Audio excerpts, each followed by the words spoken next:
the First Coast's most accurate forecast from the First Coast News Weather Team, certified by Weather Rate, sponsored by AC Designs.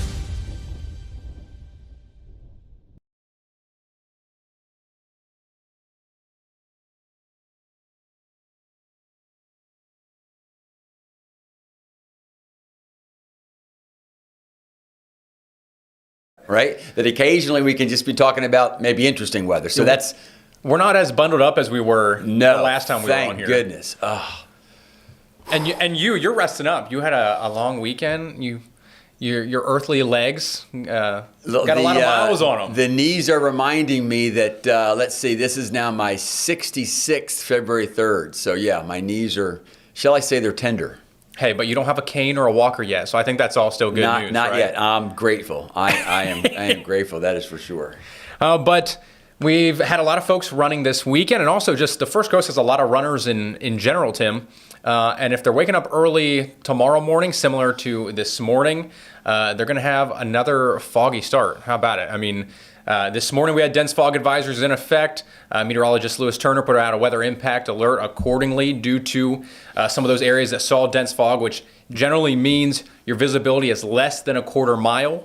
And here's some pictures sent in to us this morning out of Neptune Beach, Tim. Neptune Beach, very nice. I'm glad you brought up the runners, because I do think sometimes whether you're running or walking or you're a young student on a bike going to school, that because you can see, I think you tend to think that the cars can see you, but sometimes, not so much. So yeah, I think a lot of times these dense fog advisories are as much for people who are the pedestrians. Don't assume the cars can see you. Can we do some real quick math? Because I do think another way to look at it is, so dense fog, as you know, is a quarter mile or less. So that's about what, 1,700 feet? It's a quarter mile, right? 5,280? Yeah. About. So, and if you're going 60 miles an hour, I guess what I like to think about, how quick do you get to that point that you can't see? Pretty quick. You're asking a lot for people to be doing a math equation in their head on a Monday, Tim. That's like a Wednesday math equation question. Okay, so seriously, probably folks at home have already figured this out. But so a quarter of a mile, 1,700 feet, and at 60 miles an hour, you're doing a mile a minute, right? Mm-hmm. So you're doing how many feet per second? Anyhow, bottom line. That'll be your question for today. You come back tomorrow. You tell us the answer. I think it is. Bottom line is, I think it's less than 10 seconds. Yeah. So, it's not much time at all. No, it's not time. No, I guess what I'm thinking is, for those who are looking off to see if they remembered something off to the side of them, or they're looking at their monitor, man, you look away for 5 to 10 seconds, and you are to where you couldn't see. So yeah. And we had a question up there on the screen. There we go. Why does it mainly get foggy in the mornings, Tim? Great question. You want to explain that a little bit? Well, maybe we can take... There's a multitude of different reasons. Boom. There's really three main ones, I would say. Because I was thinking this way we can talk about the different types of fog, too. So I think the obvious one is what we call radiation fog. So that, folks, is when if you have mostly clear skies and the warmth that collected where we are on the surface, once the sun sets, that radiation fog, as long as the skies are clear, then that heat escapes. And that will continue to happen until the sun comes up. So therefore, the temperatures will get cooler and will continue to cool until the sun comes up. And so very often, those coolest temperatures get down to near the dew point, which means you have condensation, but then you also have condensation up to 10 feet, 20 feet, 100 feet. And so that is the easiest way to get fog, let's say, right? Radiation fog. You also have advection fog, especially in areas that have snow on the ground, and then you have warm air advected over it. You can get fog that way. And a key one here, Tim, is that sea fog that can sometimes come in off the ocean. The relatively warm water temperatures, that cooler air moving over top of it, can really lock in a lot of those coastal areas, like the beaches that you saw there in those pictures and videos out of Neptune Beach, not only through the morning, but really through a large portion of the day sometimes. If there's not much wind, and there's really, because of the isobaric scenario, there's not not going to be much wind for the next several days. I totally get why you're talking about advection fog, warm air over snow. But because especially this time of the year, the Gulf Stream is so much warmer than our nearshore waters, you can also get that kind of advection fog too.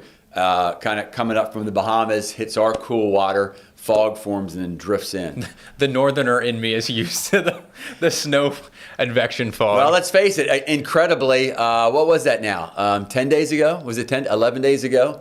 Snow on the ground at Waycross, and we were concerned about some advection fog up there. Yep. So obviously fog's going to be the main talking point here through a lot of this forecast. But Andy, I know you had another question about Groundhog Day. Please explain Groundhog Day and what it means for a Florida winter. Punxsutawney Phil. Do we have hours?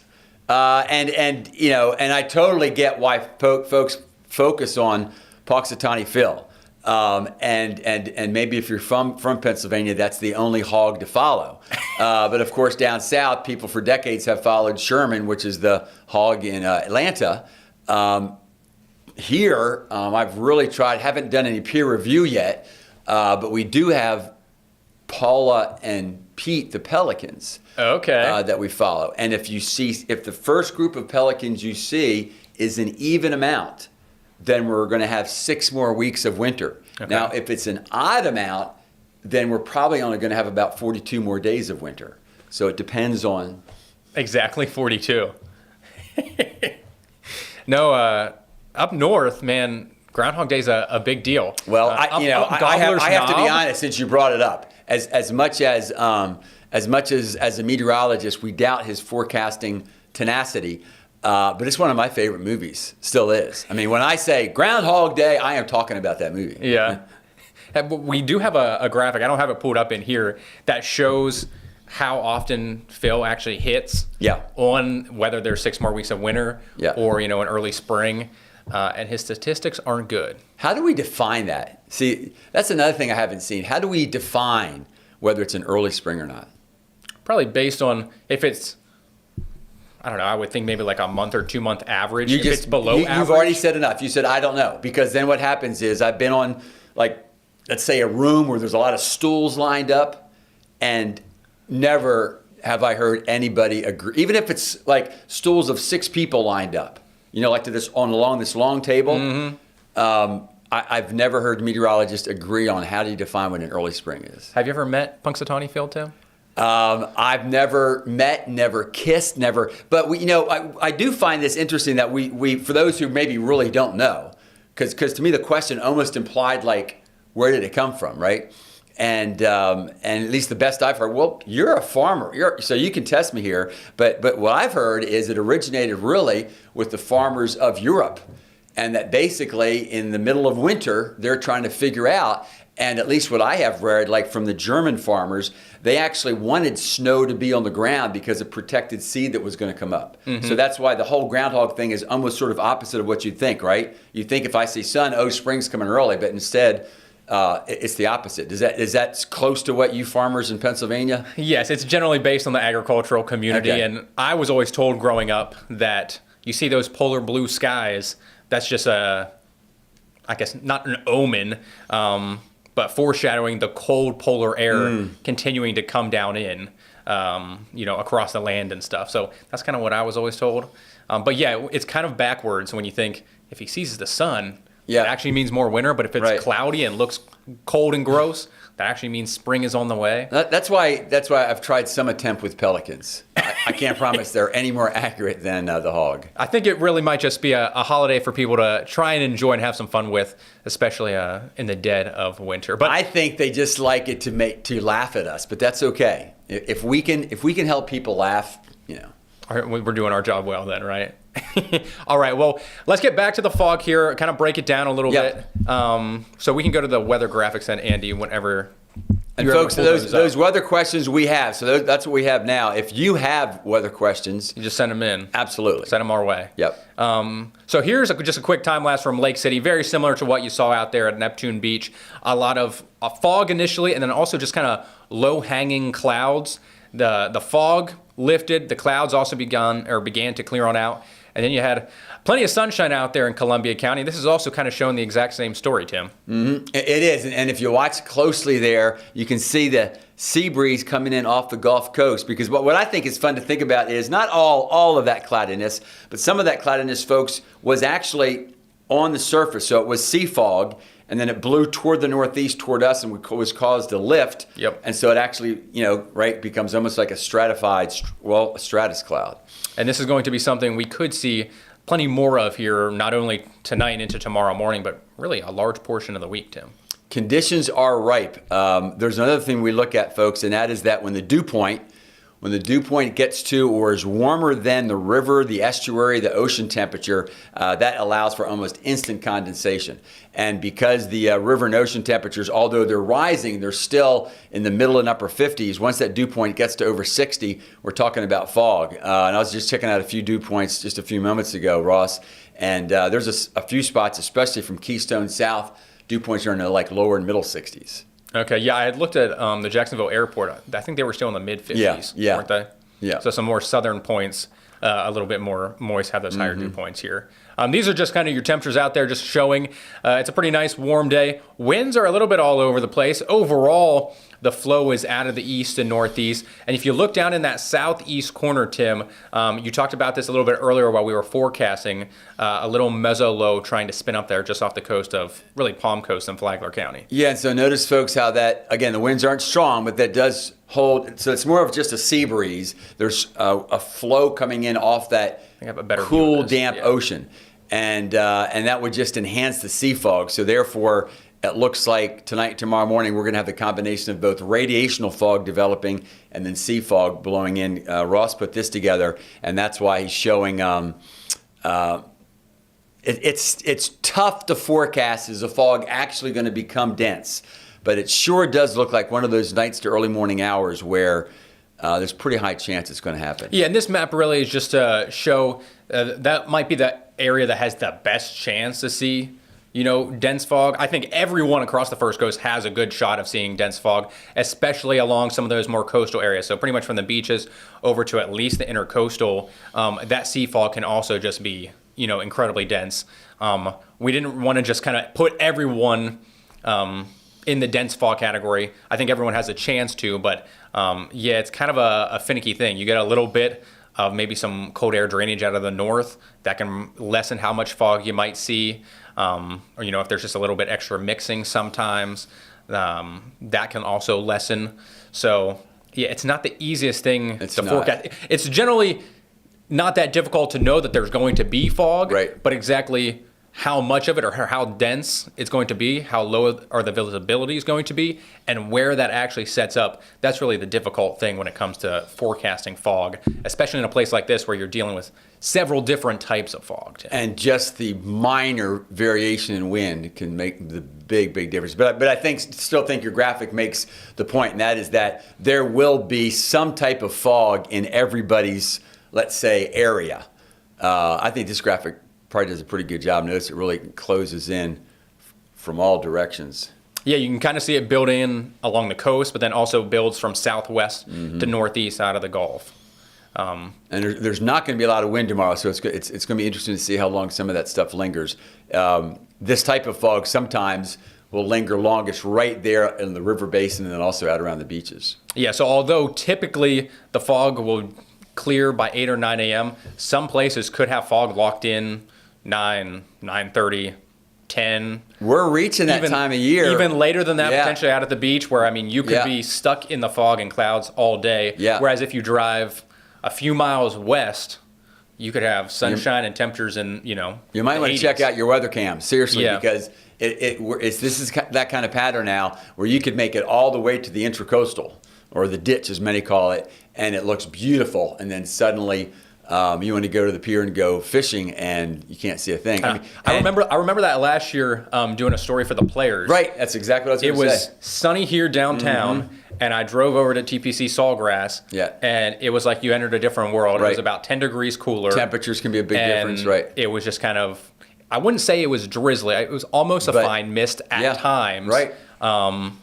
And although it was a little breezy, it was coming off the ocean, and they were just locked in it the whole time we were there. And that was 2, 3 o'clock in the middle of the afternoon. And it's that time of the year now to where once the ocean cools, chills, and it certainly did this year, and then we start warming back up. Anytime really from now through March and maybe even in early April, that's a possibility. It's something to check on. So this is really just Jacksonville-centric of what we are anticipating, at least tomorrow. The fog in the morning and then some sunshine by the afternoon, Tim. But we're kind of, besides the fog, we're staying away from the rest of what I like to call the dirty weather. Yeah. The big storms, the rain, the snow. Ice even, Ice. Large temperature fluctuations. Yep. That's all generally off to the north of us. Because it looks like, especially if you move this forward to Wednesday, that as you get St. Louis, Chicago, Midwest, that's some really cold, shallow air, folks. But then basically our warm weather through Texas is going to ride up over that cold air. And there could be a large area of freezing rain and just messy weather, especially getting in toward Wednesday. So some nasty stuff there. Back at home again Wednesday morning. Fog will be a concern yet again, although we do expect it to clear by the afternoon. Sunshine, highs in the upper 70s. A few inland locations maybe into the low 80s if the fog clears early enough. But I do think, the big story this week, other than the fog, is really just going to be the warm weather. Our average for this time of the year is 66. We're going to be headed towards 67 by the end of the week. But our actual forecasted temperatures are going to be 10 to 15 degrees above that, Tim. And no threat of frost or freezing temperatures in the morning. I was talking to one of my landscaping buddies that's been out here forever. And if you've noticed, a lot of the St. Augustine turf now, it looks like it's dead, but it's not. It's just dormant, which they love. They say it needs a rest. And I thought it took about 3 weeks. He says, yeah. He says if we go about 3 weeks without a freeze, it'll start coming back up, which would mean if we go through a freeze through about Valentine's, then that'll be about 3 weeks. So it'll start coming back up, which will look nice. But then if we get another freeze, then that can be pretty stressful for the grass. I'm already hearing from folks at the beaches, can we start planting? And so I would say those are the only folks who should even be thinking about it. Full disclosure, I've started to do a little bit of stuff. I'm not right on the ocean, but pretty close. I've started doing a little bit of stuff, but I would say science takes us through mid-February. Beyond that, now fortunately for the beaches, if you get the first week of March, then typically they're pretty much frost-free unless we have record cold. So, well, I think we have a question about the cold, don't we, Andy? Yes, I think we do, yeah. If you want to toss that up.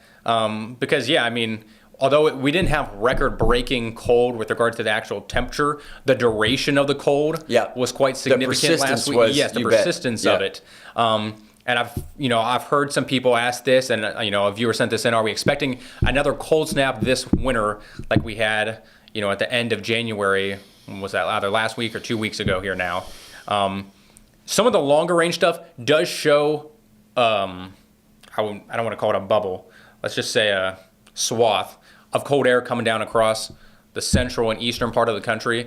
But it looks like the way the jet stream's going to align, that's not going to get as far south as us. I think areas just off to our north could certainly still see a pretty significant cold snap. But at least what things are looking like right now, maybe we're going to stay warm up until at least Valentine's Day, I would say. And then maybe the back half of February, we might see our temperatures dip a little bit, but I don't think we see anything as cold or as significantly impactful as we had in January. Agreed. But that doesn't mean we can preclude a freeze or a frost, especially for inland locations. Yeah. But that's why, at least where I am, also because I like to play in the dirt, I'm sort of taking a gamble, just gently, just a little bit of surface stuff. Well, in some of this, so the reason we're warm and the reason we're really not getting any storm systems or really significant rain chances is that polar jet is well off to our north. So it's pretty much streaking right across Kansas, Oklahoma,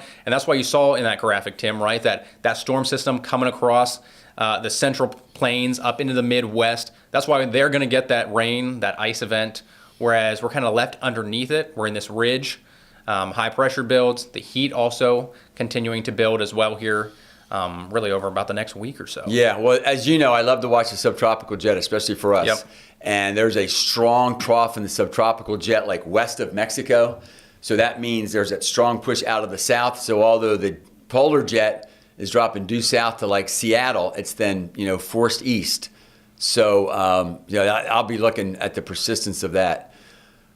Personally, for me, I like that those are some nice temperatures. Although I guess